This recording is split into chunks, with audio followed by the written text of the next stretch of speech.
33 വയസ്സ് കഴിഞ്ഞവർക്ക് നീ നാട്ടിൽ കല്യാണം കഴിക്കണ്ടേ? എനിക്ക് മാച്ച് ആയ ഒരു ചെറുക്കനെ കിട്ടാത്ത എന്റെ കുഴപ്പമാണോ? ആ പറ വച്ചേ. ഒരിക്കലും അല്ല മാഡം.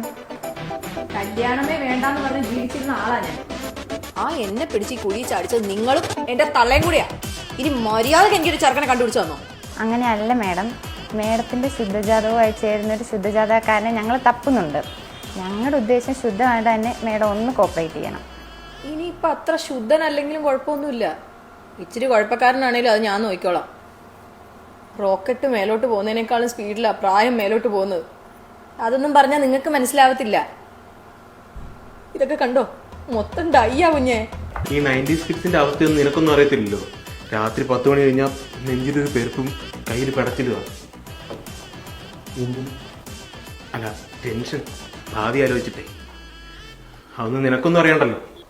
ഈ എല്ലാം അറിയുന്ന പുഷ്പയ്ക്ക് തന്നെ ചില കാര്യങ്ങൾ അറിയില്ലല്ലോ സാർ. എടാ, പ്രഷർ, ഷുഗർ, കൊളസ്ട്രോൾ, ഇതിലെ സേവാങ്ങിനെ പോലെ ട്രിപ്പിൾ സെഞ്ചുറി അടിച്ചു നിൽക്കുക.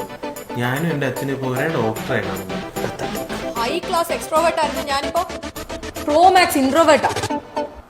ഒരു കല്യാണത്തിന് പോകാൻ പറ്റത്തില്ല, ഒരു പാല് കാച്ചിന് പോകാൻ പറ്റത്തില്ല. ഈ ബന്ധുക്കൾ തെണ്ടികൾ വരുന്ന ഒരു സ്ഥലത്തും പബ്ലിക്കായിട്ട് ഇറങ്ങാൻ പറ്റത്തില്ല. ഇനി എങ്ങാനും മുന്നിൽ പെട്ടുപോയാ അപ്പൊ തുടങ്ങും.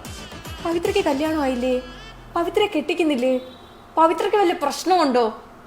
കേട്ടു കേട്ട് ഞാൻ മടുത്തു. ഇതൊക്കെ ഞാൻ സഹിക്കും. പക്ഷെ മുള്ളിത്തെറിച്ച ബന്ധത്തിലുള്ള കുറെ കുരിപ്പുകൾ ആൾക്കാരുടെ മുന്നിൽ വെച്ച് അതുങ്ങളുടെ ഒരു വിളിയുണ്ട്.